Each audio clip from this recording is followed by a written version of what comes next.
party currently taking place?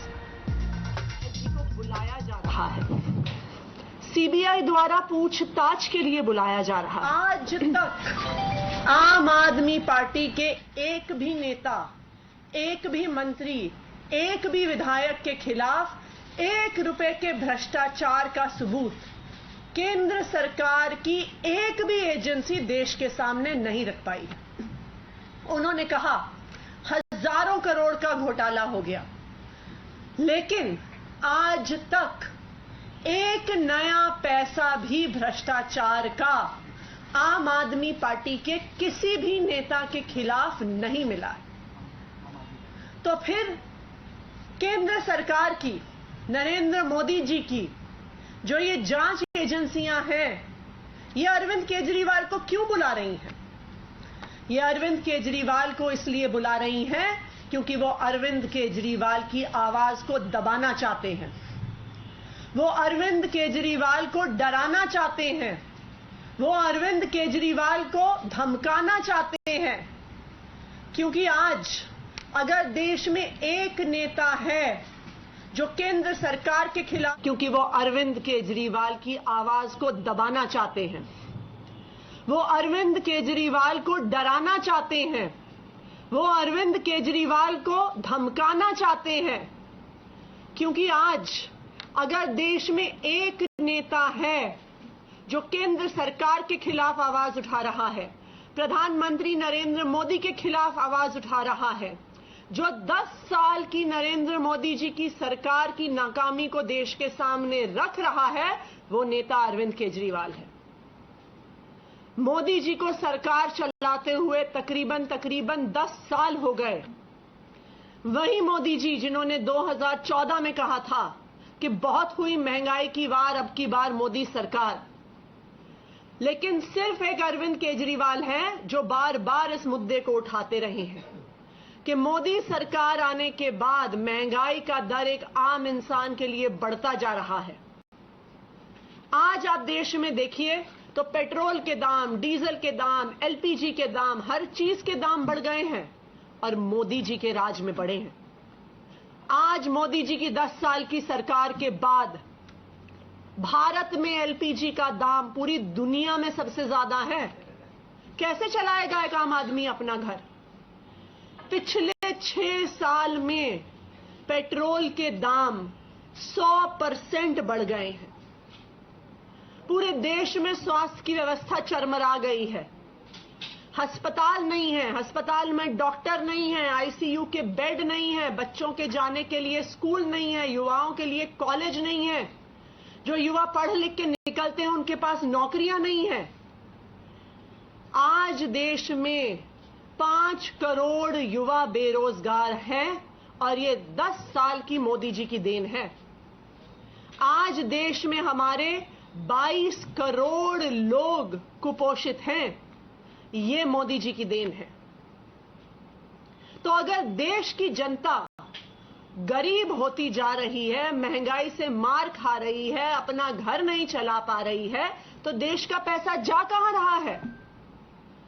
और देश का पैसा कहां जा रहा है, इस पर सवाल उठाने वाला आज के दिन में एक ही आदमी है, अरविंद केजरीवाल, और एक ही पार्टी है, आम आदमी पार्टी, जो बार बार इस मुद्दे को उठा रही है कि जब देश की जनता गरीब हो रही है तो मोदी जी के दोस्त अमीर होते जा रहे हैं। मोदी जी के ही दोस्त हैं जो 2014 में जिनके पास 60,000 करोड़ का उनकी आमदनी, उनकी नेटवर्थ थी, और मोदी जी के प्रधानमंत्री बनने के बाद उनके खास दोस्तों की नेटवर्थ 11 लाख करोड़ हो जाती है। तो आज जब अरविंद केजरीवाल जी इस भ्रष्टाचार को उजागर करते हैं कि किस तरह से देश की जनता गरीब होती जा रही है और मोदी जी के दोस्तों का पैसा बढ़ता जा रहा है, तो मोदी जी अरविंद केजरीवाल को चुप कराना चाहते हैं।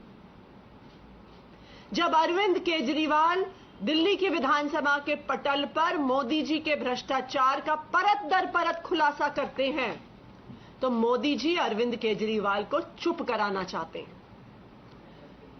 जब अरविंद केजरीवाल ये पूछते हैं कि 6-6 शेल कंपनियों से जो मॉरिशस के एक ही पते पर है से मोदी जी के दोस्तों की कंपनियों में जब काला धन आता है उस पर जांच क्यों नहीं होती, उस पर जेपीसी क्यों नहीं बैठती?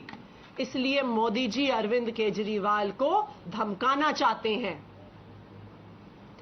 जब अरविंद केजरीवाल ये पूछते हैं कि क्यों देश के मिडिल क्लास का LIC का पैसा मोदी जी के आदेश पर मोदी जी की दोस्तों की कंपनियों में लगता है और उसके बाद LIC का 50,000 करोड़ रुपया 50 दिन में डूब जाता है, इसलिए मोदी जी अरविंद केजरीवाल को चुप कराना चाहते हैं।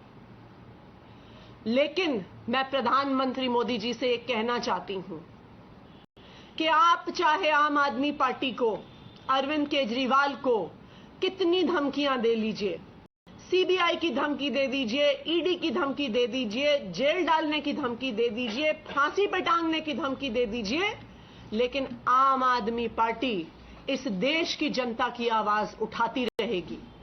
आम आदमी पार्टी बढ़ती हुई महंगाई के खिलाफ आवाज उठाती रहेगी। आम आदमी पार्टी बच्चों की अच्छी शिक्षा के लिए आवाज उठाती रहेगी। आम आदमी पार्टी आपके भ्रष्टाचार के खिलाफ आवाज उठाती रहेगी और आम आदमी पार्टी उस भ्रष्टाचार के जांच की मांग भी करती रहेगी। अगर प्रधानमंत्री नरेंद्र मोदी जी को यह लगता है कि वो CBI बुला के, ED द्वारा बुला के आम आदमी पार्टी और अरविंद केजरीवाल की आवाज को दबा सकते हैं, तो मैं मोदी जी को कहना चाहूंगी कि आम आदमी पार्टी डरने वाली नहीं है, आम आदमी पार्टी चुप होने वाली नहीं है। आप हमें जितनी धमकियां दोगे हम उतनी आवाज उठाएंगे और आपके भ्रष्टाचार को देश के सामने रखेंगे। Thank you. इससे पहले हमने देखा मनीष सिसोदिया जब गए थे आम आदमी पार्टी का पूरा एक तरह से समर्थन उनके साथ था, बड़ी रैली की शक्ल में थे, क्या कल भी हमें सब देखने को मिलेगा? देखिए, अरविंद केजरीवाल जी कल CBI जाएंगे, पूरी तरह से इन्वेस्टिगेशन से कोऑपरेट करेंगे और बिल्कुल आम आदमी पार्टी, दिल्ली के लोग और देश के लोग अरविंद केजरीवाल जी के साथ समर्थन में खड़े हैं। जरूरत होगी तो सड़कों पर भी उतरेंगे उनके साथ, क्योंकि अरविंद केजरीवाल को CBI द्वारा जो डराने की कोशिश है, आज हर दिल्ली के हर कोने के लोग, देश के हर कोने के लोग शॉक्ड हैं। कल रात से, जब से ये शाम से खबर आई है, हमें देश के अलग अलग हिस्सों से लोगों से फोन आ रहे हैं और लोग, हर इंसान कह रहा है कि ये जो खुद भ्रष्टाचारी हैं, देश के एक ईमानदार नेता और एक ईमानदार पार्टी पे सवाल उठा रहे हैं। तो बिल्कुल दिल्ली के लोगों में, देश के लोगों में उसके खिलाफ गुस्सा है और लोग जरूर सामने आएंगे। As Aam Aadmi Party categorically saying that the agencies is being misused, and we have seen the same in the case of Satel Jain and Manish Sisodia.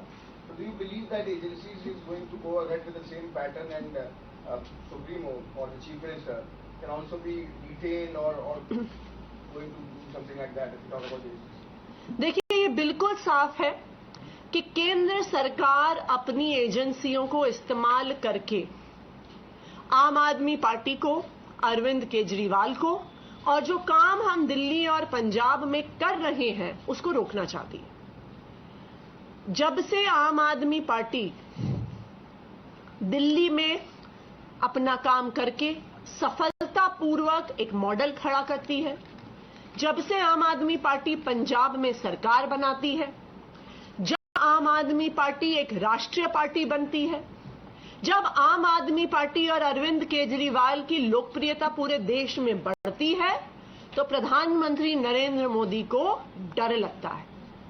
इसलिए एक के बाद एक झूठे केस आम आदमी पार्टी पे किए जाते हैं। आप देखिए किस तरह से एक के बाद एक, चाहे CBI हो, ED हो, दिल्ली पुलिस हो, इनको मिसयूज किया जाता है।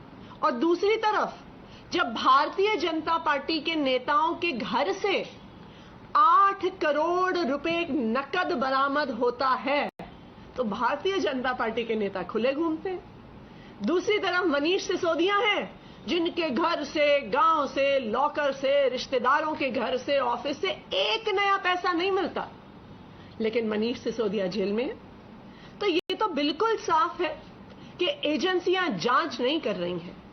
एजेंसियां केंद्र सरकार के विरोधियों को दबाने की, धमकाने की, डराने की कोशिश कर रही हैं।